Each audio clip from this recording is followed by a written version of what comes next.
Écouter la voix de Dieu. Il y a de cela quelques temps, mais on va s'efforcer pour parler de la part de Dieu et dire ce que Dieu veut que nous puissions dire ce soir, malgré que la lumière est un peu insuffisante. Comme on avait dit hier, qu'on a un merveilleux thème qu'on aborde pendant cette semaine. Oyo papa révérend Paul Dimuka Iwazapé, le président, il y a département directeur, il y a département d'évangélisation communautaire Nabiso, va venir clôturer demain. Et pour ce soir, on va ajouter un peu plus na Oyo Totaraki Lobby, na Oyo Tomonagi Lobby, na thème Oyo Tozanango choisit la vie. Pona Bomo choisit la vie.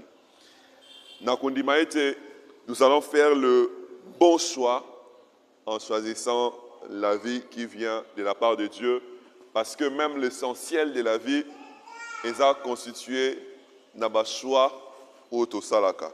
Ce sont nos choix qui déterminent ce que nous sommes. Ce sont nos choix qui déterminent ce que nous allons être demain. Et j'aime ce que les gens disent, que même quand tu refuses de faire un choix, tu fais un choix. Le choix de refuser de faire un choix. Et pour ce soir, on va lire quelques textes, mais notre texte de base se trouve dans Matthieu chapitre 19. Matthieu chapitre 19, le verset 16 au verset 22.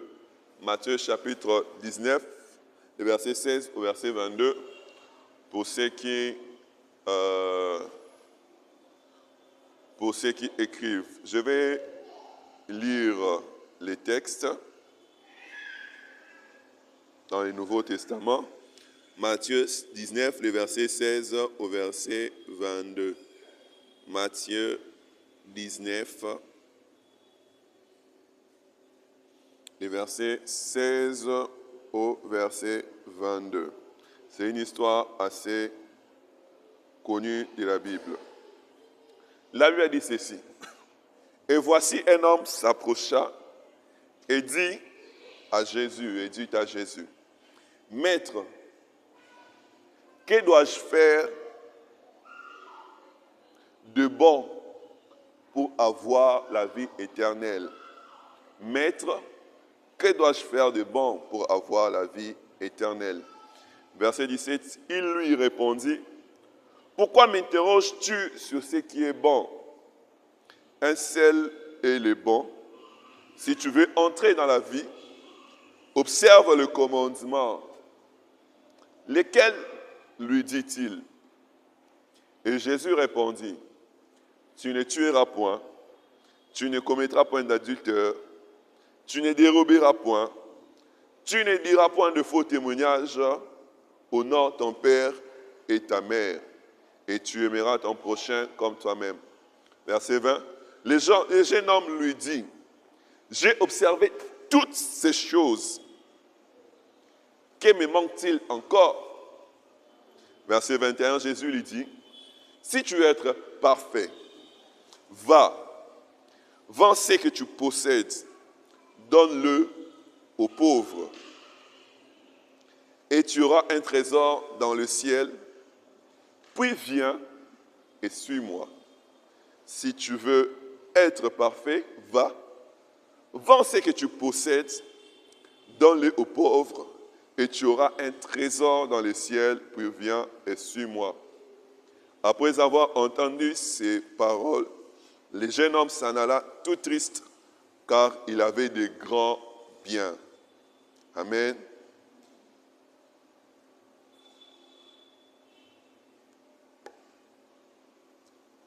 L'histoire que nous venons de lire est un passage très bien connu dans le milieu chrétien. On en parle souvent. Je crois que peut-être Mathéo déjà sur ces passages dans le livre de Matthieu, l'histoire d'un jeune homme riche. Ce jeune homme qui était riche malgré son jeune âge, il avait des grands biens. Certainement, il entendait Jésus enseigner. Certainement, il voyait les choses que Jésus faisait. Certainement, il a entendu Jésus faire des appels. Certainement, il a entendu, peut-être même vu comment est-ce que Jésus a rendu la vie aux morts. Et certainement qu'il a reconnu que cet homme était Jésus, le Messie, le Fils de Dieu. Et la question qu'il pose à Jésus, de lui dire ce qu'il fallait pour avoir la vie éternelle, me pousse à dire que cet homme savait, était convaincu que la vie éternelle se trouve en Jésus. Mais ce qui me choque, ce n'est pas toute la connaissance qu'il avait, mais c'est la fin de l'histoire, la fin de ce passage. Ce jeune homme qui était riche demande à Jésus, qu'est-ce que je peux faire pour avoir la vie éternelle? Qu'est-ce que je peux faire pour avoir la vie de Dieu? Et Jésus lui répond tout bonnement, tu connais la loi, tu connais ce que la loi demande. Toutes ces leçons de morale que la loi demande de faire, tu ne voleras pas, tu ne tueras pas, et toutes ces choses. Et là, il répond à Jésus que oui, je fais toutes ces choses. Et qu'est-ce qui me manque encore? C'est là que Jésus lui donne une bonne réponse. Peut-être réponse au yana aux élatés. Jésus lui dit, va, vends tout le bien que toi tu possèdes et donne cet argent que tu vas voir aux pauvres. Cette réponse de Jésus a choqué ce jeune homme dans le niveau encore, qui me dit, il a oublié ce qu'il était en train de chercher. Ça, ce n'est pas ce que la Bible dit, mais c'est ce qui est manifesté là-bas. Il a oublié ce qu'il était en train de chercher. Son cœur était rempli de tristesse et il est parti. Oh! Cette personne qui était venue pour choisir la vie, pour rechercher la vie, mais lorsqu'on lui donne la méthode, la chose que Dieu demande pour avoir cette vie, la personne s'en va parce que son cœur est rempli de tristesse. Frères et sœurs, notre vie est remplie dans ce monde de beaucoup de gens qui cherchent et qui bâtissent leur vie sur les avoirs, sur les positions sociales. On s'est dit que dans cette phrase, on va dire naotanga naobunda pour que l'obina koma mutu. Comme si actuellement je n'étais pas une personne, je n'étais pas quelqu'un.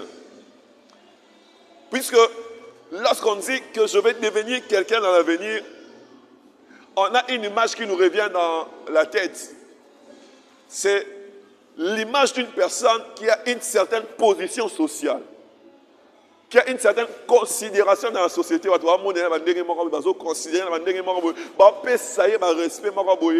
Quelqu'un qui a des avoirs. Parce que avoir cette position sociale revient à avoir des avoirs, avoir des finances. Notre vie est basée sur ça. Les nations les plus puissantes, ce sont les nations qui ont de l'argent. Les nations les plus puissantes sont les nations qui sont stables financièrement. Les personnes les plus considérées dans nos sociétés, dans nos familles, même dans nos églises, ce sont ces personnes-là qui ont les moyens. C'est à eux, ce sont eux qu'on considère, qu'on donne du respect, qu'on donne du crédit. Parce que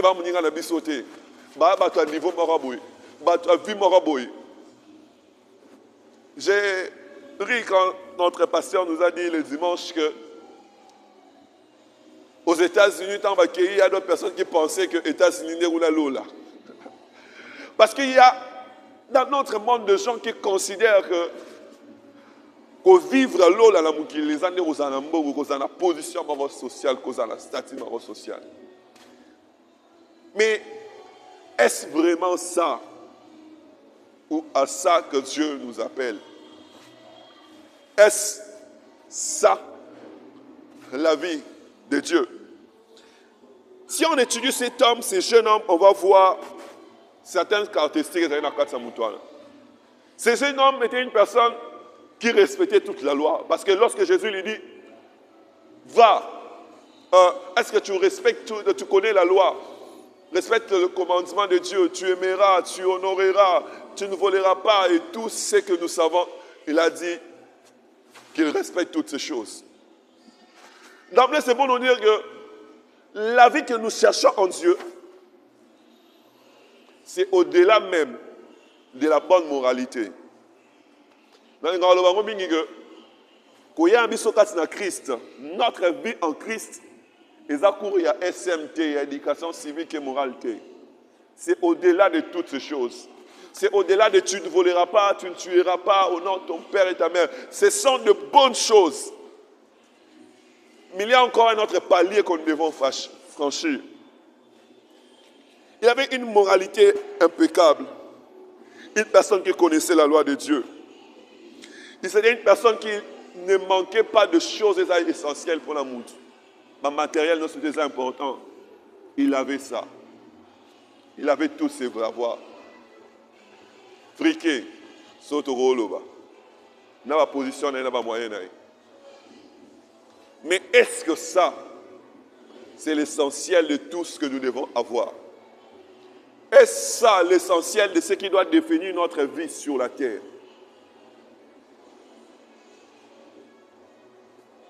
La Bible dit ceci. Jésus lui dit, va, vends tout ce que tu possèdes et donne aux pauvres. Oh, c'était comme une punition pour sa vie. C'était comme s'il va punir, il va torturer moral. Si je nous posais la question, est-ce que y a-t-il des gens ici pour servir Dieu, pour l'amour de Dieu, sont capables d'abandonner des choses auxquelles ils tiennent? Est-ce qu'il y a ici en ces lieux des gens qui sont capables d'abandonner les choses qui définissent même leur statut social pour Dieu? Est-ce qu'il y a ici des gens qui sont capables de voir inutile, au point même de se détacher, de s'en débarrasser, ma position, ma considération, ma considérer. Voici ce que la Bible parle en disant de Jésus. Que cet homme était égal à Dieu et il n'a pas vu cela comme une proie à arracher. Qu'est-ce que Jésus a fait de son statut social ou de sa position divine qu'il a considéré comme inutile? Qu'est-ce que Jésus a fait? Il a abandonné tout ça. Il s'est fait homme. Il s'est fait un serviteur de tous. Il s'est fait un simple homme. Et à la fin, Dieu l'a souverainement élevé. Alléluia. Et à la fin, Dieu lui a donné un nom qui est grand. Pourquoi? Parce qu'il a eu cette facilité-là de se détacher de ce qu'il le faisait.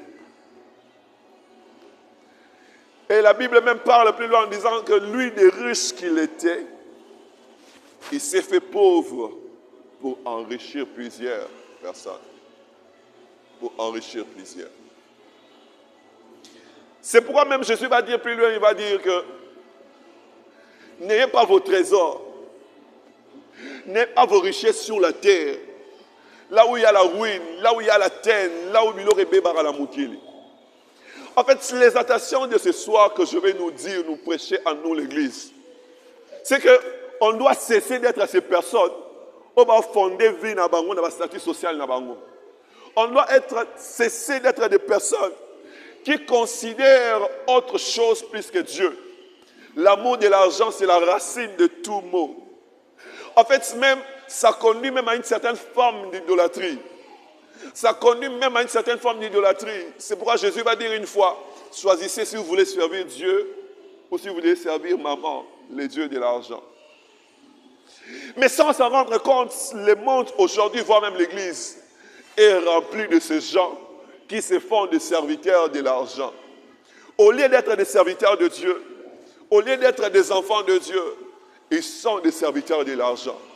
Au lieu d'obéir à Dieu, de faire des choses que Dieu demande, et ils font des choses que l'argent demande. Ils répondent aux exigences de l'argent au lieu de répondre aux exigences de Dieu. Il y a des gens, au lieu de faire croître l'œuvre de Dieu, ils préfèrent faire croître autre chose que de faire croître l'œuvre de Dieu. J'ouvre une parenthèse par là. Dans le livre de Zacharie et dans le livre de Agé, Dieu maudit Israël. Il maudit même leur maison.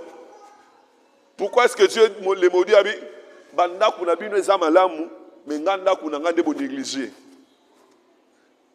Vous avez négligé mon œuvre, c'est pourquoi moi je vais maudire vos maisons, je vais maudire vos trésors.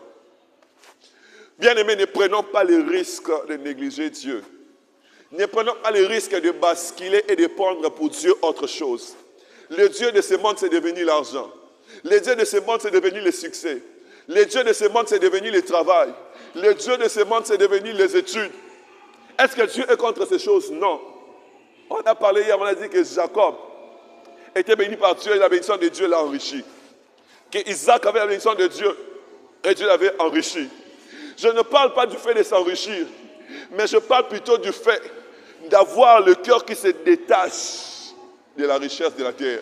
Pourquoi? Parce que Jésus dit, là où est votre trésor, c'est là que sera votre cœur. Si vous mettez votre terre sur la terre, votre trésor, vous considérez sur la terre, vous considérez votre travail comme votre essence de vie, vous allez mettre votre cœur là-bas et votre cœur ne sera pas en Dieu. Si vous mettez les statuts sociaux, les positions sociales,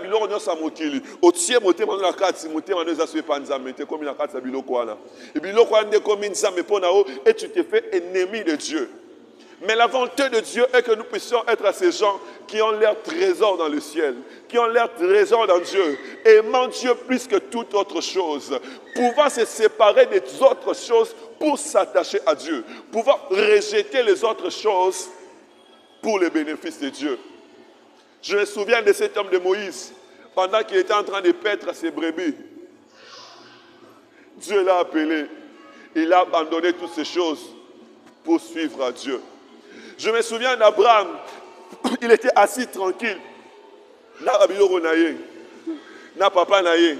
Mais Dieu l'appelle. Abraham abandonne tout pour suivre Jésus. Je me souviens de Matthieu, celui qui a écrit ces passages. Il était un collecteur d'impôts. Dans son lieu de travail, Dieu l'a appelé, il a abandonné et il a suivi le Seigneur. C'est pourquoi à la fin de ce passage, dans verset 23 de Matthieu où nous avons lu, Jésus va dire, il est impossible à un riche d'entrer dans le royaume des cieux. Il est impossible à un riche d'entrer dans le royaume des cieux. Mais il est facile à un chameau d'entrer dans les trous d'une aiguille. En fait, il voit l'impossibilité, comme c'est impossible pour un chameau d'entrer dans les trous d'une aiguille. C'est de cette même façon qu'il est aussi impossible pour un riche d'entrer dans le royaume des cieux. Non pas que les riches soient que les livres, mais parce qu'ils sont attachés à leurs avoirs. Ils sont attachés à Makamunyo Samokili. C'est là la preuve du royaume de Dieu.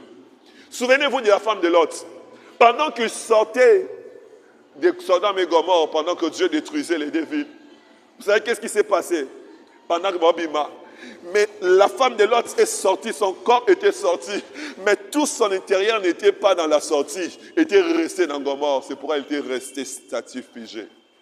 Et le Seigneur Jésus, lorsqu'il évoque cela, il dit, le dernier jour, ça sera comme au jour de Lot. Et puis à la fin, il dit, souvenez-vous de la femme de Lot. Puisqu'il y a un risque pour ces gens qui font les pas de venir vers Dieu. Mais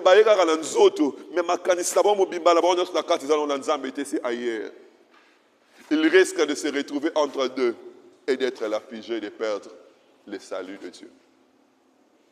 De perdre le salut de Dieu. En fait, la responsabilité nous incombe. Quel est notre choix? Qu'est-ce que nous voulons faire? Au-delà du fait que tu te sanctifies, au-delà du fait qu'au final, on va tout, peut-être même qu'il va rappeler peut-être que tu te considères imparfait et qui aime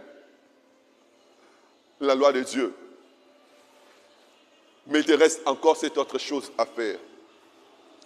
Mettre Dieu comme la priorité de toutes choses. Prendre Dieu comme la priorité essentielle. Prendre Dieu comme la priorité essentielle de ta vie. Être parmi ces personnes qui sont prêts à tout abandonner pour la cause de Dieu. Être parmi ces personnes qui sont prêts à tout rejeter à cause de Dieu. La Bible parle de cet homme de Paul. Paul qui autrefois était reconnu sous le nom de Saul de Tarse, était une personne élevée et considérée. Il a même étudié en faisant les plus grandes études. Il a étudié à l'école prestigieuse, l'école de Gamaliel, qui était une personne considérée à son époque. Mais l'apôtre Paul dit, toutes ces choses, je les considère comme de la boue. Toutes ces positions, ces statuts, ces considérations, je les considère comme de la boue. Parce que je gagnais Christ. Pour être considéré juste, parfait par lui, non pas avec mes efforts. En fait, ce soit l'enseignement ou le message que je suis venu nous donner, Kopé Sabiso, et ça a sur le rôle la priorité de considérer toute autre chose comme de la boue. De considérer nous venons à l'église et nous amenons même nos positions de l'extérieur à l'église. Comme si Dieu avait quelque chose à faire avec nos statuts sociaux. Nous venons dans la maison de Dieu, mais nous ne considérons pas comme des enfants de Dieu.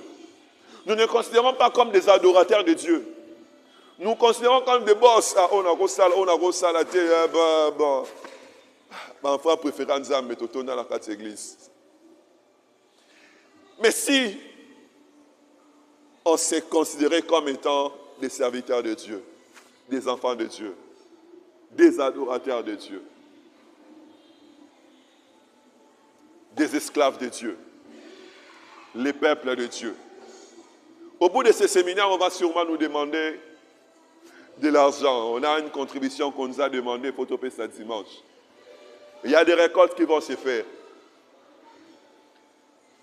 Donner ne signifie pas avoir des millions ou avoir beaucoup d'argent. C'est simplement le geste du cœur qui compte. Face à cet appel qui va être fait, est-ce que tu as bateau ou